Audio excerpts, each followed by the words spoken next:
Hello, everyone. So thanks for joining today. I'm actually re-recording this since there was a little bit of a technical difficulty with me not sharing the right screen on my dual monitors. And I apologize for that, but how you do something is how you do everything. So I wanted to get this right. So I'm re-recording the 3 non-negotiables for becoming a better mountain biker, because this is going to be incredibly crucial, especially going into the spring season. All right. Now, I love to say this because I'm going to dive into here into the first 3 tips, and I'll give you some kind of additional tips at the end, just bonus tips. But to get to this first important tip, I like to always tell my athletes that most athletes are under eating and therefore underperforming. It takes some experimenting to figure out how much food you need. So this is a personal journey, and it's going to be incredibly important for you to figure out what this looks like for you. But I want to help, and that's what we're going to dive into first. So with the first tip, most importantly, you need to eat enough food, because all too often I see it night, day in, day out, week to week, month to month. You get the idea. But I see it constantly with clients who come to me and who are looking to perform, lose weight, or even gain weight and get into a little bit of surplus to increase their musculature. I see it all too often where they're just not eating enough. Okay. What we find is that eating about 1,200 to 1,800 calories might not be enough for you, whether you're male or female. Active females should aim for about 2,000 calories at a minimum. Active males should aim for about 2 to 3,000 calories at a minimum. All right. So that should give you just a little bit of an idea. Now, if you don't have an idea on how much you eat, don't worry about that. I'll go ahead and dive into that in just a moment. But a couple of things that I want to note first. Metabolic adaptation. So this is something that does happen, especially if you do diet longer than 12 to 16 weeks at a time. So try not to diet longer than 12 to 16 weeks at a time and not more than twice a year. Maintenance calories is going to be your bread and butter. This is where you want to spend most of your time throughout the course of your life, really. Of course, you will have ebbs and flows where you do go through maybe a little bit of a cut or a diet phase, as well as a little bit of a surplus phase, especially if you do want to get a little bit more muscle on your body, or whatever it is during the winter that we call it. But again, try not to diet more than 12 to 16 weeks at a time and not more than really 2 times a year. So maintenance calories should be where you are at most of the time. And usually it's about 2 months at a minimum. And, it's especially important as a little bit of a reset for your metabolism in between your diet phases in your actual nutrition plan, or whatever you're doing throughout the year, whatever you're periodizing for your nutrition every year. You can diet too long, but you really can't spend too long at maintenance. So I just want to go ahead and leave that with you, because this little nugget about metabolic adaptation really does show, your metabolism is smart. It will adjust, it will increase and decrease based on what you're actually doing, what you're feeding, and just your overall energy expenditures and things like that. So make your metabolism work for you. Don't work against it. Okay. But do know that there is going to be a period in time where you will have a little bit of a lower, a lower, like, diet. I don't even know what you want to call it. But like a lower metabolism when you're dieting too long. You're going to have lower energy. You're going to experience quite a few things. And that's what we're going to talk about in the next slide, because these are some important signs that you might be under eating. First one, poor sleep. If you wake up a lot during the middle of the night, this sounds like you could be under eating. If you have low energy, if you're moody, you might want to ask your partner or some good friends of yours whom you trust, whether or not you're moody. If you have no or low sex drive, poor performance, not really experiencing any PRs, if you can't necessarily lose any extra weight or body fat that you have that you are trying to actively lose, if you have low hunger, but on the opposite end of the spectrum, it's also if you're hungry all the damn time. People, again, they respond differently. If you have irregular rather, or no periods, if you are a menstruating individual, if you have any infertility, or if you have any hair loss or thinning, we all like to blame it on that, right? Low hormone or thyroid levels. Now, of course, this last bullet point, you really don't know unless you get some blood work and you actually talk to your medical care provider. So I'm going to give you a couple of pointers on how to actually calculate loosely your individual nutritional needs. There are 2 ways, but there's going to be a little bit of a middle of the road between these 2 extremes, okay? First thing is to look at https, don't forget the S, tdecalculator.net. Go there. This will actually have you input some information. If you do know your body fat percentage, great, you can enter that. But please know that the DEXA scan is going to be the gold standard for, testing your metabolism, or excuse me, for testing your actual body fat percentage. Your scales at home are great. Things like the InBody are great, but they're not 100%. Nothing's really 100%, honestly, except an autopsy, but let's avoid that. The next bullet, it talks about how you can look at Precision Nutrition's macro calculator. There's the website there, and you will be able to click it on the PDF. So go ahead and check out the PDF if you wanted to get these links that are clickable. But look at the TDE calculator as well as the PN, macro calculator. Enter your information, especially and be very mindful of your activity levels and things like that they ask about, because that's going to be incredibly important. But what I usually find, especially with a lot of clients now, of course, I use a different methodology with my personal one-on-one clients that has a proprietary spreadsheet that calculates things for me specifically, given the ranges and things like that on their activity levels and if they're an athlete and things like that. But these two items will get you started. What you're going to do is you're going to look at the extremes and you're going to find someplace in the middle. Okay, so manage the middle road there, and experiment for at least 2 to 4 weeks at a time using this level of intake before you make any changes. And that's 2 to 4 weeks at a minimum. Sometimes you might need a little bit longer, just because, especially if you have been under eating for so long, you're going to want to obviously do that a little bit longer. Okay. The reason I talk about tracking your food isn't necessarily to do it long term, because that's not really the point in all of this. It's to just get you started, just to help you find that first little bit of information that will be feedback for you, and whether or not you actually need to increase your food or decrease and things like that. Because if you don't if you don't know, then you're guessing. So I want you to know and don't guess. I want you to monitor in order to actually manage this information that you're doing with eating and things like that. So knowing how much you're eating really builds the awareness that you need to realize what and how you're truly eating, because that awareness is so key. And I really, really recommend doing it, if you can, and you have the patience, for up to 6 months, just because then you can really learn your body. And 6 months is usually the average, for example, that most clients work for me, or work with me rather, on their nutrition, just because then they really get a good idea. Some clients, of course, stick on for about a year. Again, this is an individual journey, but it's not something that you can really figure out within 30 days, or let alone even 90 days. So give yourself some time, but do start with tracking for at least 2 weeks. Do include your weekends, even if it's pizza and wings and beers and all of that stuff, just because, again, it will give you that idea of how much you're actually eating, and build that awareness, because awareness is key. I do have some free apps here that I do recommend, one of them being MyFitnessPal, also My Macros Plus, and Chronometer. All of those do have free options.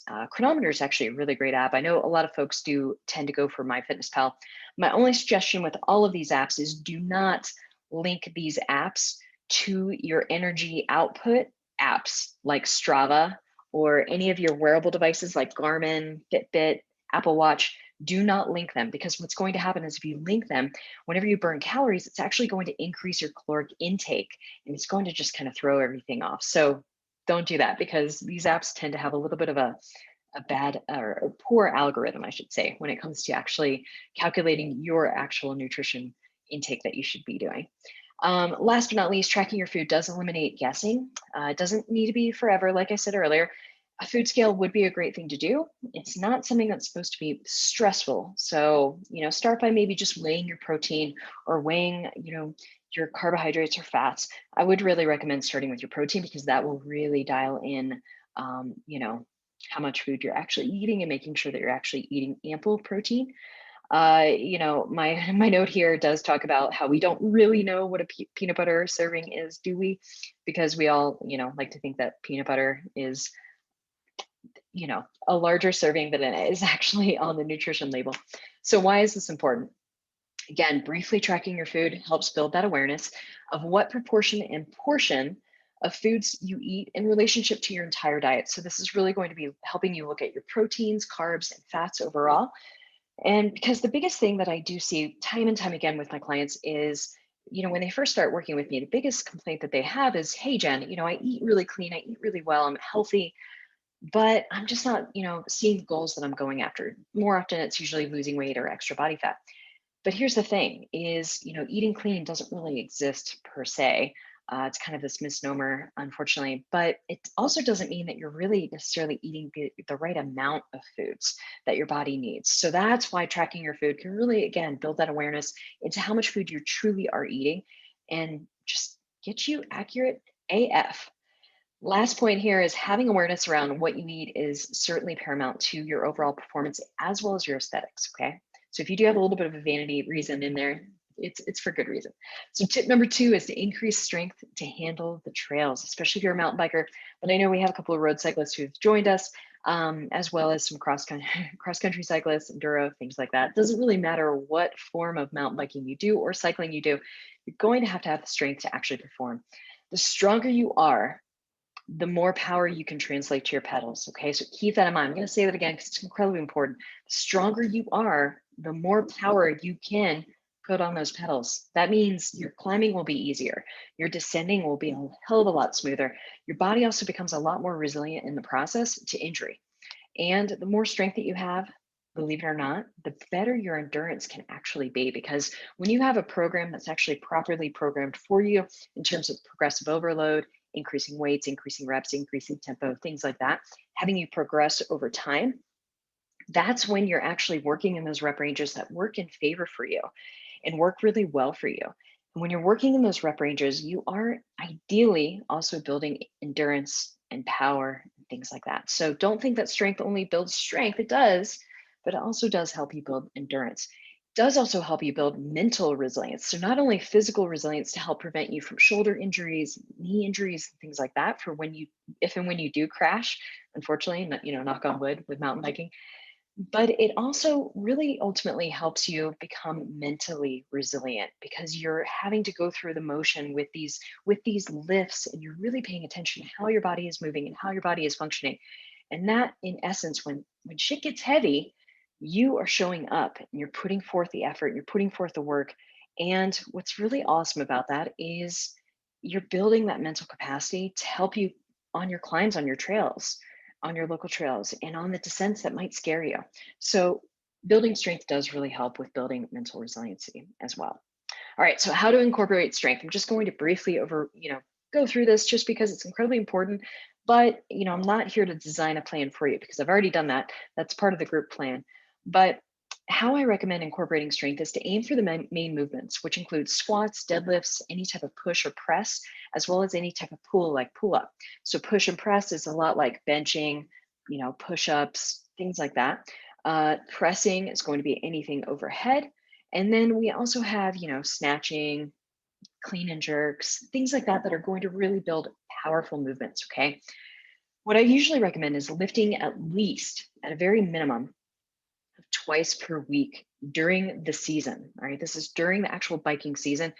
2 times per week, those should be full body workouts, like a push and pull for upper and lower body. So you should be doing your entire body. And then on top of those main movements, the squats and deadlifts and things like that, I really want you to also add in accessory work like shoulder work, some stability or balance work.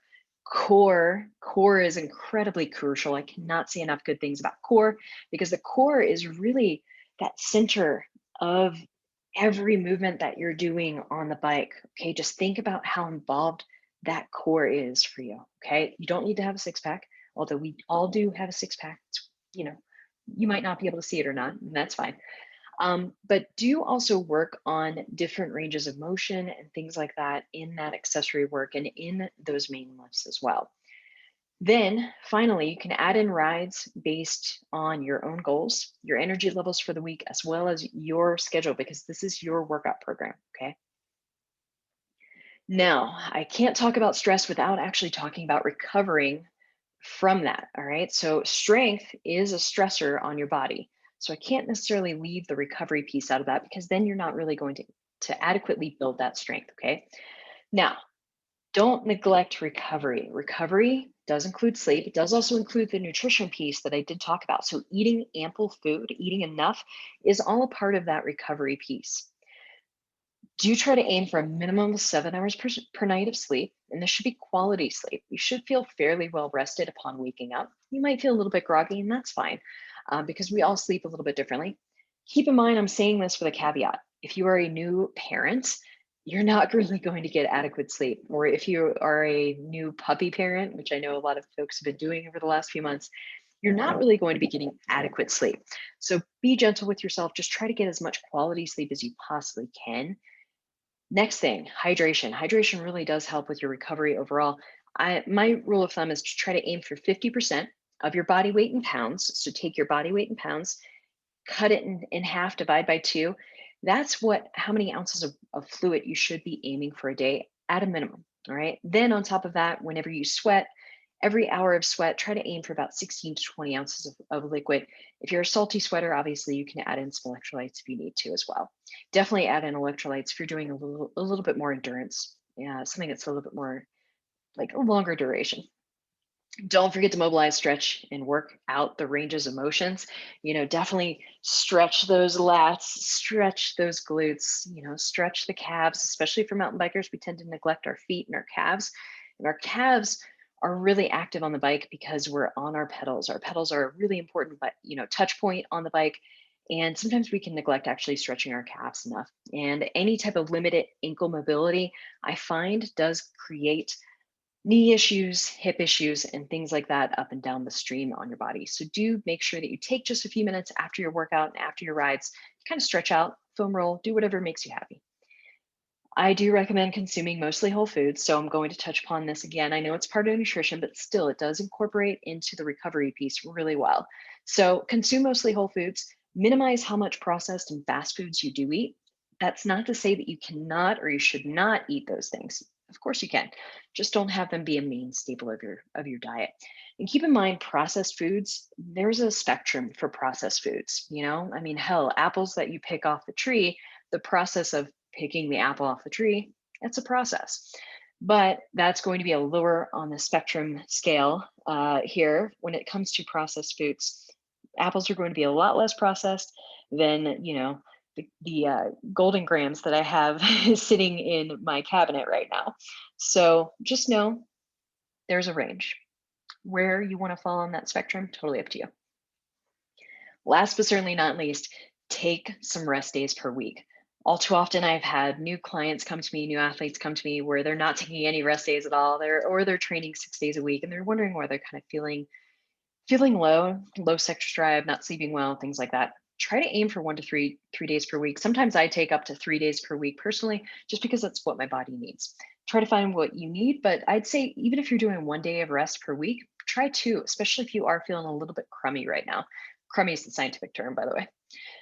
Tip number three, practice, practice, practice. Skill work is 100% necessary, especially if you do want to increase your performance on the actual mountain bike. Now, this can include parking lot drills. You can go to a local park. You can ride on the grass. Parks are usually fine with that. You can also ride on the sidewalk if it's snowy out. You can also go to dirt jump parks as well as just your local bike park. Totally up to you. Hell, even the curb outside of my house is something that I've practiced on.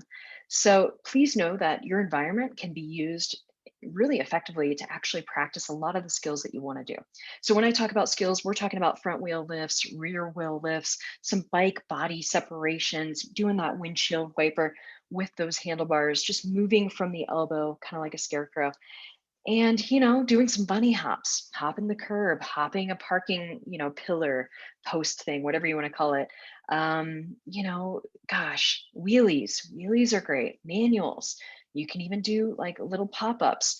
You can hop on your bike. So yeah, it's a bunny hop, but hop on your bike in place. You can do track stands. These skills that you can work on are endless. If you're poor at cornering, for example, or switchbacks, go ahead and set up some sticks or set up some small cones and make a little S and just go ahead and circle around looking at that center point in the middle and trying to ratchet your pedals through that whole process. There are times that really, at least once, maybe twice a week, try to do some skill work and you're going to notice some huge results in your performance. If you can just do some skill work there, it's a great way to do as a warm up before your group ride. Do it with your buddies or arrive early and do some skill work before your partners arrive. But I really recommend having a standing skills practice session with a friend or even a coach. Now, I know a coach will be a little bit more expensive at one time a week, but you can always check in with a coach maybe once a quarter or once every 6 months, whatever you need. Um, but ideally, set up a schedule with your friend, with your riding buddy. Go ahead and join them and, have a practice session again before your group rides, whatever you need. Now, that takes me to the next point is to consider hiring a coach. Now, personally, I'm actually not certified to teach any type of coaching skills. I am an assistant coach with Vita Mountain Bike Series, but I will be certified coming May. But if you need a coach right now, let me know because I have a whole network of coaches that I would love to, introduce you to, and that's regardless of where you're living here in the States and in North America, because I have clients kind of all over. And I work with a lot of actual mountain bike coaches themselves, and they would love to hook up with you. There is a website too that you can check out if you are a woman or identify as a woman. Go to vitamtv.com and book something with them, or if you need a recommendation, they also do private one-on-one sessions. So if you are not a woman and you would love to hook up with one of these coaches, they are phenomenal. Britt Greer is one of them in particular. I've worked with her, as well as a couple of others in the group, and I can't recommend them enough. They're fantastic, and you can do a one-on-one session, male, female, doesn't matter. But consider it. It's definitely a good investment. So I would, here on a final note, these are just some extra tips, hodgepodge, but do focus on the first three that I did talk about. But these are a hodgepodge of extra tips because, first of all, I want you to change the dialogue. You should earn your workouts and not your food, because all too often, especially around the holiday season and special occasions, people want to earn their food. They want to burn off the food to prep for the turkey or whatever holiday you're celebrating. But, I want you to first and foremost change the dialogue about that. I want you to consider earning your workouts, not your food. And when I say that, that does mean obviously a few of these things that I'm going to be talking about. But like I said earlier, recover enough, eat enough, practice enough. Okay.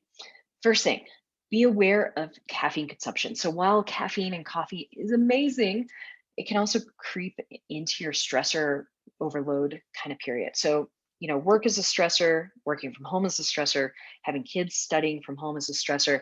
All of this is kind of a stressor, especially over the past year. Let's be real. But, adding on top of it, even though workouts are amazing and bike rides are amazing, it does increase that stress load in your body a little bit.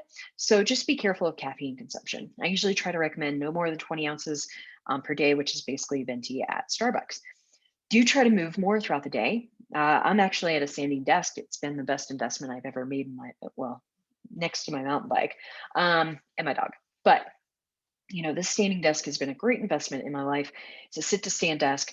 But outside of that, do try to aim for about 7 to 10,000 steps per day. Studies are showing a minimum of 7,500 steps per day is going to be really great. You can track that information on your wearables.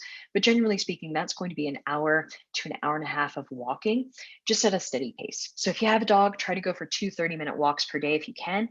But that does also include any type of movement that you're also doing on a trainer or something that's stationary, like a rower or ski erg or things like that, because sometimes the steps don't always count on those. Again, do try to take 2 to 3 days of rest every week if you can, and build in a deload week as you need. A couple bullet points here, a little hippy dippy, but bear with me here.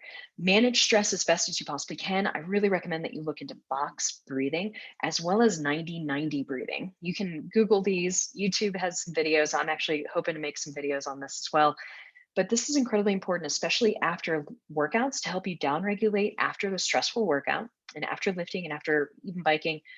Do it to kind of downregulate your system. And it's also really important if you have low back pain or hip pain, because 90-90 breathing is one of those things that's kind of a hidden secret. And I wish a lot more coaches would talk about it because it can be really beneficial if you do have any type of aches and pains in your hip and low back. Last but not least, find moments of joy daily. Even if it's just a couple of minutes per day, it's really important. Even if you have to shut yourself in the bathroom away from your kids, your dog, whatever, partner, it's one of those situations that, having those moments of solitude, even if it's just for a few minutes a day, can really make a big difference. Try to consider journaling, write out the feelings on paper. If you have any stressors, write it out, just get it out of your system and it'll feel a little bit better. Reading is also a great way to downregulate, as well as meditating and gratitude. And keep in mind that meditation doesn't have to be 10 minutes, 20 minutes, 30 minutes. It can even be 1 minute. Meditating can be done when you're washing your dishes. It's totally up to you. All right. Now, I do have to make a plug here because everything I've talked about, I do incorporate into the Shred Stronger program that I'm releasing. It does start on Monday, March 29th. It goes for 6 or more months. We're aiming for 7 months right now, which I'll talk about here in a second. It does include 3 strength workouts per week, and that third one is optional. It does also include core as well as an optional conditioning workout. So again, you have 2 optional workouts there, but 2 strength is definitely included every week. All workouts, demo videos, as well as any detailed instructions on these workouts are delivered straight in an app to your smartphone. So it's really easy to use. And then what's really cool is you can also in the app communicate directly with me in the app or as well in the private Facebook group, totally up to you. But I help answer any type of questions. If you had a crash and you need to modify something, I'm here to help guide you on what to do and what to kind of substitute. Plus, I also do give form feedback on, a particular movement that I pick every week. So once a week, I'm going to have folks just submit a workout in the app. It's really easy. You have up to a minute video, and I give you feedback based on that because I do this because it's nice to have someone's eyes that's professional on your movement and can give you feedback as needed. Okay. Now, you can also participate in my monthly Q&As. They're about 30 minutes to 40 minutes. And this is where I'm really talking about a hot topic that you all have a question about, as well as answer any questions that you might have in the last few minutes of that session, just to help you, build clarity around what you're doing and why you're doing it. All right. I'd like to have you all learn kind of why you're doing it and help you progress even further. It is $49 a month. You can cancel anytime, but I do really recommend giving it at least 3 months because holy hell, the folks that are in the Shred Strong program that we had over the winter, I keep getting messages on their PRs in their runs, in their trail runs, because we have a lot of trail runners who also mountain bike because they're crazy. But they're PRing their trail runs, they're PRing hell their 10Ks, they're PRing White Ranch here in Denver, in the Denver area. They're PRing a lot of rides and just things in life in general. They're feeling really good. They're feeling much more stable. So, that's my investment in you, but this is the way that you can invest in yourself. So again, $49 a month, you can cancel anytime. Try to give it at least 3 months. You can also do a 6-month transformation program. That's going to be 6 months paid in group in one payment. That's $239 paid once. And that gives you about a $39 a month. Plus, I'm probably going to be giving the 7th month free because that's for 6 months. But the 7th month will be free before we dive into Shred Strong over the winter again. So the last bullet, because I like to give back to the community, a portion of the sales every quarter, I'm going to go ahead and donate to Combo, which is a local Colorado mountain biking association that does our trail work here in the Denver metro area, as well as other things, other areas throughout the US, just depending on where folks are living who join. So something to consider, but it's just my way to give back. And there's the link to join. You can click on it if you're accessing the PDF. It only asks for your name, email address, some other basic info. And basically, if you want the barbell program or the body weight and bands and dumbbell program. Now, you don't need to have dumbbells, but I do recommend having at least 2 to 3 sets of dumbbells. You can also do this at a gym, whatever you need. So whatever you have access to. So there's the link to join. We are taking membership basically until Saturday at midnight because we start on Monday. I need to get everyone into the app on Sunday. So you need to go ahead and sign up by Saturday at midnight and pay. So once you click on that link, that's when I'm going to go ahead and email you within 24 hours the link to pay. And there is a link to pay actually in the email that I'm sending you as well if you're ready and you just want to do the damn thing and get strong AF. So let me know if you have any other questions. Now, when I did record this last night with the live crew, they did have some excellent questions. So I want to go ahead and take a moment to answer their questions. Annie asked that when her riding starts to increase during the season, should she decrease protein to increase carbs, or how does this work? Should she increase her carbs? What's going on? What I recommended is, yes, she should probably increase her overall food, but the big thing that you always want to focus on is protein. So protein, no matter what, year round, you really want to focus on that at least 73% of your body weight in pounds. So take your body weight in pounds, multiply that by 0.73 or 73%. That will give you a good minimum. Now, keep in mind, this is going to be higher than the RDA, the recommended daily allowance. And that is on purpose because the RDA is really just for you to continue living. Those are literally the minimums that help you kind of continue living, but not necessarily thrive as an athlete. So keep that in mind. There's a big difference between the RDA and what you as an athlete needs. If you're an active individual and you're constantly mountain biking, working out, lifting, things like that, running, you're going to need a little bit more protein to help you recover, to help you build back that muscle that you're more or less tearing down while you're actually working out. I hate to use the word tearing down because I'm not trying to fearmonger you, but protein is incredibly important. Now, of course, if you do have a kidney issue, then consider not having as much protein, talk to your doctor. But, definitely consider eating a little bit more protein. So protein should be pretty standard throughout the year. Then on top of that, carbs. Carbs are incredibly important, especially if you're not in keto, which that's a whole other topic I could talk about, but I won't on this one. But carbs are going to be necessary in your mountain biking experience and in the gym and out of the gym. It's our main energy source because it's the easiest energy source for the body to use. So what I usually recommend is for folks when they're out on their bike and out on a ride with friends or solo, to have a snack every 45 minutes to 90 minutes. And that should be a minimum of 100 calories. That 100 calories should be roughly about 20 grams of or 20 grams of carbohydrates at a minimum. I'd say, at a minimum, aim for maybe 25 grams at a minimum if you can of carbohydrates.